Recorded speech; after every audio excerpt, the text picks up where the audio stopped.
kicking for you like it's 9-3. You see, Rob impact the mic, keeping it real, G. Talk about relationships, money, and health. Dropping knowledge while I'm spitting it, that's a wealth. Complex conversations, we break it down. Pop culture topics, we hold it down. Dive deep into society's complexities. Educate, entertain, never rest in it. Complex Context, where the truth unfolds. Analyzing life through stories untold. Rob impact, dropping knowledge every day.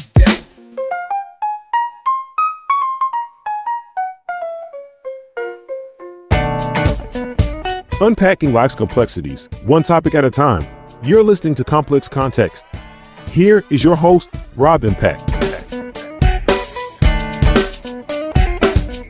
Back with my Complex crew. Welcome to Complex Context. I am Rob Impact, your host, and I'm really happy that you're back here checking us out for another episode of unwrapping life's complexities and having a discussion about all kinds of things, the good, the bad, the ugly, and all things in between. How has your week been? My week has been very interesting, but a blessed one at that. I'm very excited to continue my journey on to the job transition, as I mentioned in the prior episode, and I'm excited to have a little gathering next weekend. We are having some friends over for a fire and just kind of hanging out. Sometimes you need that in life, right? Sometimes you just need a moment where you put it on the calendar, you have a small group of folks just hanging out, having some very low-key conversations. Maybe there's some food involved. I don't know yet. I have to ask my wife. I'm always happy to have a little bit of yum-yums along with a chill fire in the fire pit. So I'm going to have to see about that, but I'm hopeful that throughout your week with work or school or whatever responsibilities you have, you also take a moment and either during the week itself or planning for the weekend, make some time for yourself. Make sure that you have something, whether it's a book, whether it's a piece of artwork that you want to be creative with, have something for you. That is my wish for you. And we have this together. This is what I hope for us, is being able to talk about things back and forth. I want to thank, as usual, all of our listeners, especially the listeners in the United States. They have been excellent from last time that I was with you. They've had a huge bit of support over the past week, and I'm most grateful for that. But be that as it may, I'm grateful for all of our listeners globally, and you are always encouraged to spread the word about this show, where we just talk about various subject matter in a family-friendly fashion, or at least as close to it as possible. If you want to get in touch with us, we'll give you that info later on in the show. But right now, let's roll into a little bit of fun discussing things together, okay?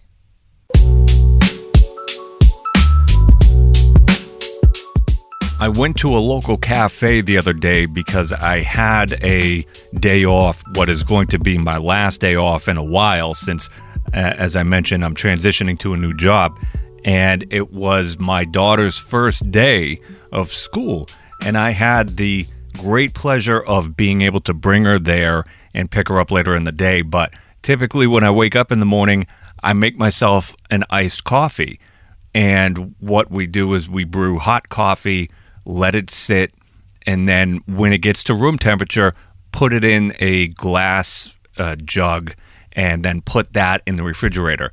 And it provides me homemade iced coffee for probably 4 days straight. I enjoy making it myself. But during the day where I was off and brought my daughter to school, I said, you know what? I'm up early. I'm going to be out anyways, and I don't have to go to work after. I said, I'm going to treat myself. So I went to a local cafe that's not too far, maybe 5 minutes from where I live. And I said, I'm just kind of creeping on the flavor menu right now. I don't come here too often because I enjoy making my own. And they said, well, we actually have a few new flavors. And there was one that really got my attention. It's maple coffee cake iced coffee. And as soon as I heard that from the girl who was working the drive-thru window, I was like, oh man, my ears perked up. I was like, I think I'm going to have to try that. And it was so good. I really enjoyed it. I do enjoy the coffee flavors. There's nothing wrong with just straight coffee without any flavoring added to it.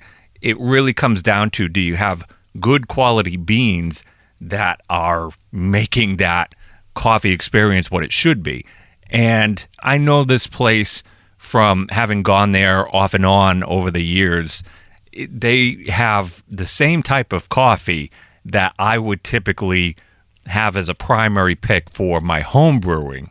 So I have my own rotation, but yeah, maple coffee cake iced coffee. I was like, this is a game changer. And it made me happy because I'm not one of these guys that when autumn comes around, everybody goes crazy with, oh, pumpkin spice. Ah, pumpkin spice. Man, I can't stand that stuff. I don't get the whole craze. I mean, to each their own. There's nothing wrong with that. But I'm hoping that this sticks around at least for the fall season, because then I can claim this as my own. I can go, maple coffee cake iced coffee. That's my fall flavor. So my fingers are crossed on that. It is very delicious. And if you would like to know what company makes that and how you can get it, feel free to contact us through the show. That information will be later on. But yeah, what's your drink of choice? How do you normally wake up? My biggest caffeine intake is my morning iced coffee. And that really just made the rest of the day, as busy as it was, and for most people, when we have a day off, at least here in the United States, that seems to be a day where we're just catching up on personal errands. We don't really have the opportunity to actually sit down for the majority of the day and just relax. But it was a great way to start my day. I would encourage you to try it if you do enjoy iced coffees. No, it's not from a national chain, I promise you, but you can get it nationally. So feel free to reach out. I would love to pass on the info on how you can enjoy this flavorful experience like I did. And with iced coffee or any beverage of choice, you have to have something good to hold it in. And for those of us at home that make our own special mixed beverages or just want a good cup to have it in, this is a good opportunity to transition into something that we haven't done on the show in a while. It's a segment called Get Down to Business. Get down to business, news so tight. Complex content shining light. From boardrooms to crazy heights. Business grooving out of sight. Get Down to Business is a spot to provide you news and notes of the business world, which will keep you informed. And we are talking about the drinkware maker Tervis, the Tervis Tumbler Company. I know most of you have seen Tervis around. They have a plethora of licensing deals with all kinds of entities, sports teams, characters, entertainment studios, you name it. Tervis has been around for quite some time. Unfortunately, as seems to be the, I don't want to say popular, but regularly occurring thing in the United States, they had to file for Chapter 11 bankruptcy protection in the United States Bankruptcy Court, which was done on September 5th of this year. So they're trying to reorganize. They, in their product, if you don't know, they really were spearheading innovation as far as how to keep cold drinks cold and hot drinks hot. And it's through the power of air. They basically have a double-walled tumbler, and between each wall, they almost blast this pocket of air that stays trapped in there, and that air is essential in making sure that your drink that you're putting in there stays at the temperature that it is. So it doesn't matter if it's hot, doesn't matter if it's cold. That double-walled, air-pocketed technology, let's call it, helps in maintaining the temperature of what you're putting in there. Truth be told, I have a few cups that are kind of my cups. They're my favorites at home. And probably my most favorite cup is my Tervis Celtics tumbler. It has a nice traditional green and white Boston Celtics logo with Lucky the Leprechaun in the middle. It always keeps my drink at the right temperature. I love it. And I would love to get another one, even if it's not Celtics related. I just enjoy the heck out of my Tervis tumbler cup. With that said, it's a little hard to swallow this pill knowing that they have to file for bankruptcy protection. The debtor listed $10 million to $50 million in liabilities and assets in its petition. And the company cited a combination of a sharp decline in e-commerce sales, long-lasting drop in consumer discretionary spending, which is absolutely valid because I think a lot of us have scaled back on our discretionary spending. We're getting more of what we need, not more of what we want. And unfortunately, rising operating expenses, which we know that's a fact because that cost usually gets passed on to the consumer. They also have a few retail locations, I want to say around 8, and unfortunately, they're not as profitable as what they should be. They also experienced quite the industry disruption when in 2014 and 2015, drinkware brands such as Hydro Flask, Yeti, and Swell entered the drinkware market. Let's not forget, and I'm sure this is a major contributor to, the major Stanley overhaul that turned what was a very simple and predictable product into, I guess, the fad, the flavor, the preferred drinkware brand of the moment. And it's held its position quite well. Tervis owes its creditor about $5 million and filed a motion for permission to use its estimated $7.85 million in cash collateral to continue the operations. Of course, layoffs are looming, and I sincerely give my best to those who work for the Tervis Tumbler Company. I want everybody to come out better on the other side, whether they continue with the company or otherwise, but very disheartening. I still think Tervis is a major player in the whole drinkware industry and kind of phenomenon of people wanting to make sure that their drinks are kept at the temperature that they want to be at. So, yeah, it's kind of a niche market, and when you have more competition entering, it's going to make it tough. You have to say, okay, what are we going to do to make sure that we stay competitive? So whether or not that's been the case in terms of the development of Stanley's products or the other competitive brands that exist, my fingers are crossed. Tervis, I enjoy you, and let's hope that on the other side, we'll all be better both for the company and for the consumers as far as products that are offered.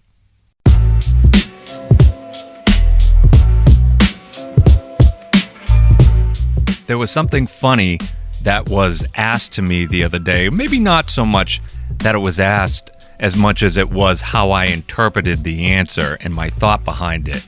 And it had to do with my departing my current employer and if a cake was involved. And I made it clear, which isn't really specific to this instance. I've mentioned it before casually for other occasions, which is I'm not much of a cake person. And I've enjoyed it when I was younger every so often, but as I've gotten older, it's just empty calories, man. It's a lot of sugar, a lot of calories, very little long-term satisfaction after I'm done consuming it. So I was asked, hey, might you want a cake during your last week? And I didn't hesitate to say, no, not really, and expand upon that I'm not really a cake person. But it doesn't have to do with just me. I think of the people that surround me, right? Cakes are okay. There's nothing wrong with it. I do enjoy the premise and the gesture, but it kind of opened up this thought to how a lot of us in the United States seem to have these traditions of celebrating in unhealthy ways. So think about this. If you have a birthday, you get a cake. If you're leaving your job, you might have a cake. If you have a baby, maybe you have a cake. If you get a promotion, you may have a cake. If you buy a new house, someone's going to bake you a cake. It's always cake, cake, cake, cake. And I'm not anti-cake, don't get me wrong. If it's made right, it can be really delicious. But with all of those potential life events that happen being earmarked by the presentation and consumption of cake, you have to wonder, and I'll expand upon that. It's not just cake, but in talking about this initial aspect, why is it always that? And why not something more fulfilling, more healthy, more, I guess, pleasantly appealing to the masses, right? You can't assume that everybody joining in a celebration enjoys cake.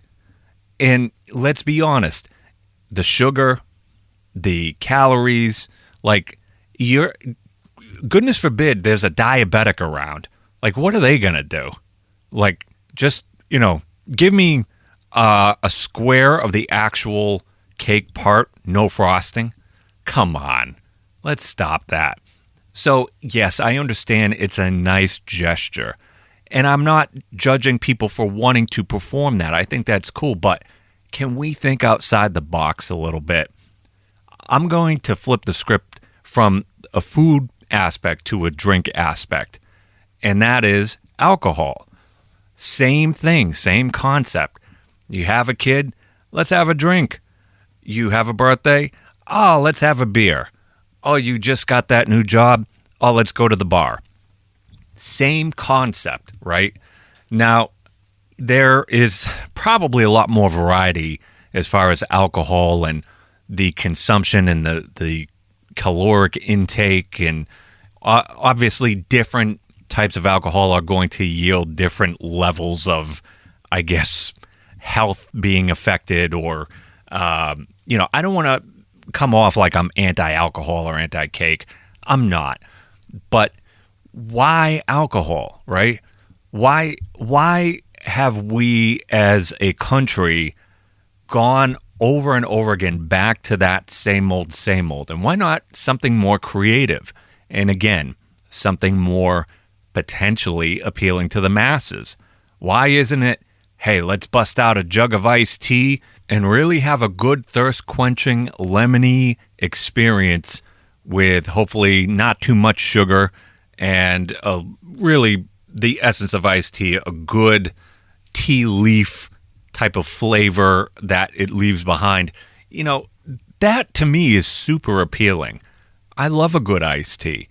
And by that, I mean the basic. I'm not talking about sweet tea. Again, that goes back to what are we putting in ourselves. So I find it odd that traditionally we do these things to celebrate, but really they're not promoting our health. They're not, I'm not saying you have to be healthy all the time, right?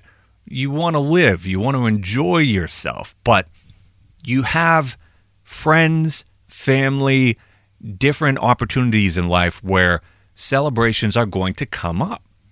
So every time that you have one, it seems like we're facing either consumption of alcohol, consumption of cake, right?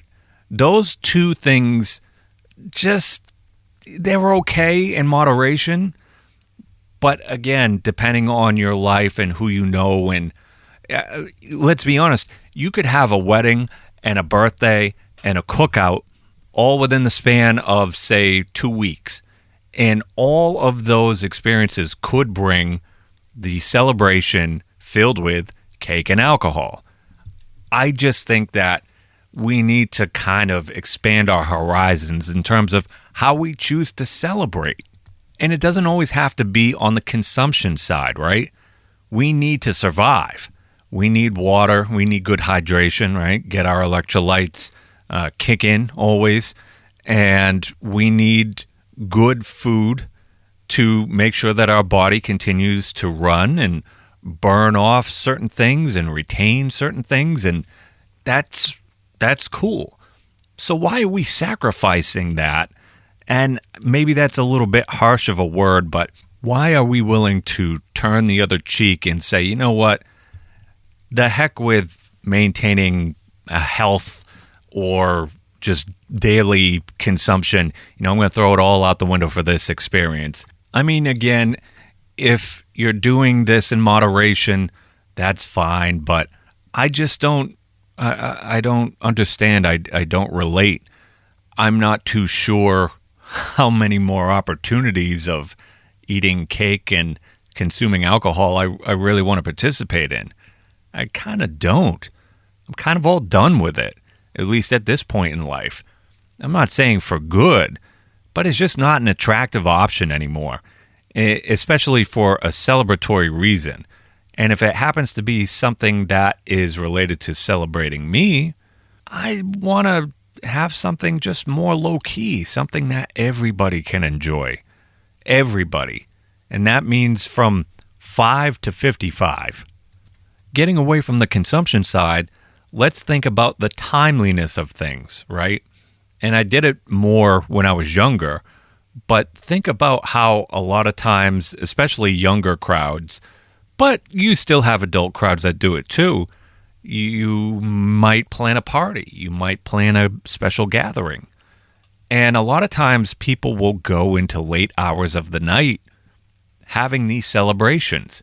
Now we're choosing to sacrifice sleep and the quality of sleep that we may get once we actually are done with consuming alcohol and consuming cake and being up 3-4 hours past when we normally would go to bed. I just find that in a celebratory aspect, it's a very weird set of, I guess, ways to choose to celebrate that we're sacrificing.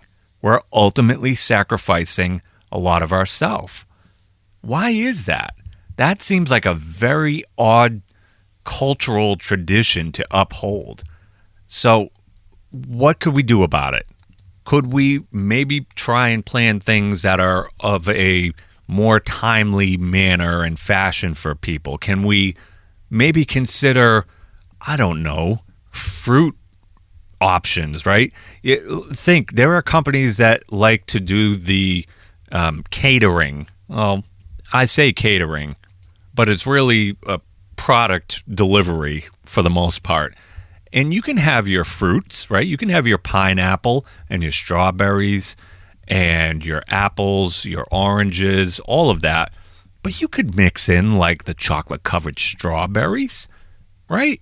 You could mix in the chocolate-covered cherries. It doesn't have to be all just plain Jane. But we don't do that often.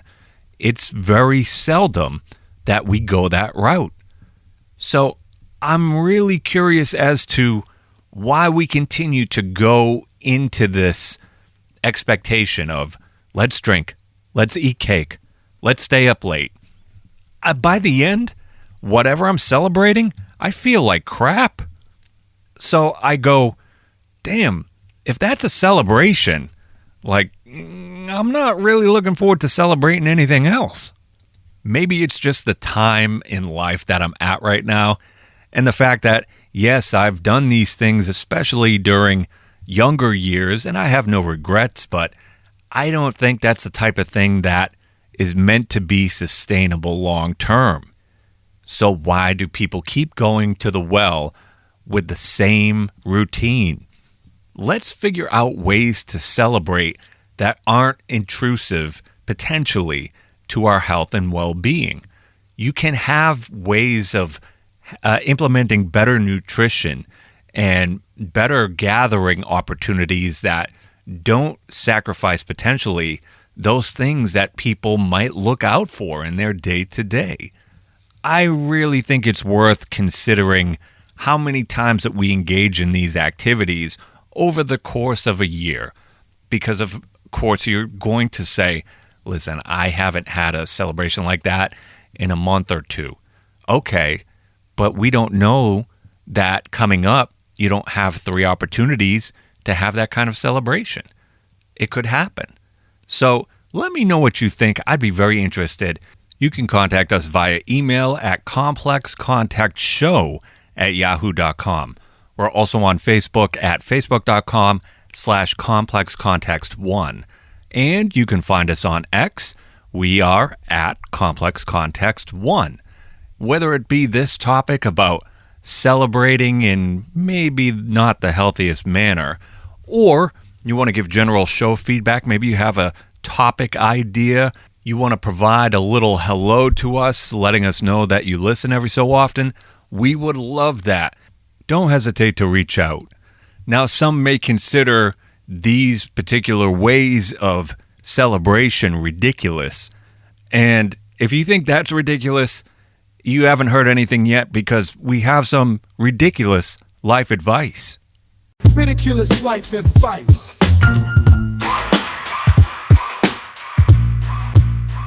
If hot coffee is made into iced coffee and hot tea is made into iced tea, then a hot pocket must be made into an iced pocket. Ridiculous life advice. Yeah, ridiculous life advice strikes again, and I'm telling you, I still think that's my favorite segment of all of the rotating segments that we do on the show. Randomly, I just want to provide a friendly reminder that if you happen to be a pet owner like I am and you have your respective pets in or around your house, don't forget to say hi to them, give them a little time, attention, love. It's very important, because if I was a pet, I would want to receive that no differently than me being a human. So they deserve some love, some attention. Don't forget your pets. They are nice to have, but they are not just showpieces. They are living things for the most part. I mean, that's my assumption. So treat them with love. Make sure you talk to them and give them a little treat. I'm sure they'll enjoy that. Now it's time for a little bit of education on the not so typical level, because we have a lesson from the Urban Dictionary. Yo, it's time for the lessons. Urban words and the essence. Straight from the streets, no guessing.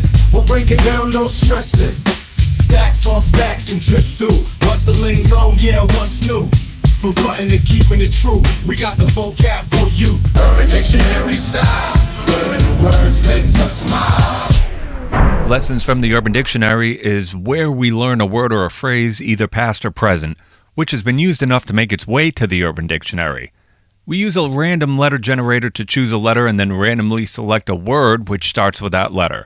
For this episode, our random letter chosen is the letter F. And the random word that we happen to come across with that is fopportunity. Fopportunity. What is that?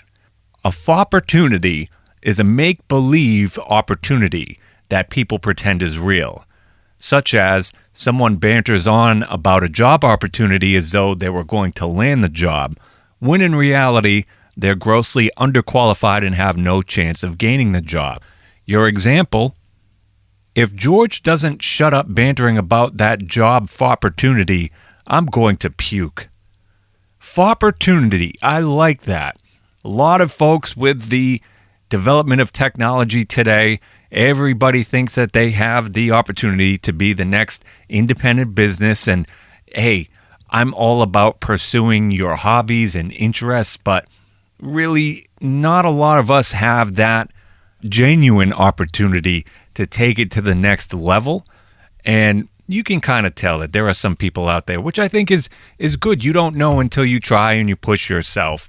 But there are some definite people out there that unfortunately put themselves out there to the point where they're like, yeah, you could tell they're major in the fopportunities of what they're doing, and it might not go too far, but that doesn't mean that you can't hope that they have success with it. So I like that, fopportunity. Hopefully I don't have to use that too much, but that was definitely an educational lesson from the Urban Dictionary. I had fun today, and I hope you had fun. Thank you, as always, for listening to Complex Context, whether you're in your car commuting, maybe you're at home you're just kind of kicking back, enjoying the post-work part of your day. Whatever the case may be, thank you so much for your support. We enjoy talking about differing opinions and aspects in life, and I would encourage you to participate, so make sure you reach out to us using the information that we provided earlier in the show. As always, we are on over 11 different platforms, including YouTube, so you're more than welcome to have our logo on your screen while you listen to our episodes. If you want all the information as far as where you can listen to the show, whether it's the big boys or maybe some of the lesser-known players, everything Complex Context is accessible at our official homepage, thanks to our distribution partner, Podbean. We are at complexcontext.podbean.com. My name is Rob Impact. Do what you do it often, do it well. Just don't do anything I want to do, and you'll be doing all right. Until next time, I'll catch up with you. Visit the show's website at complexcontext.podbean.com. Complex Context is a Mass Ed Media production.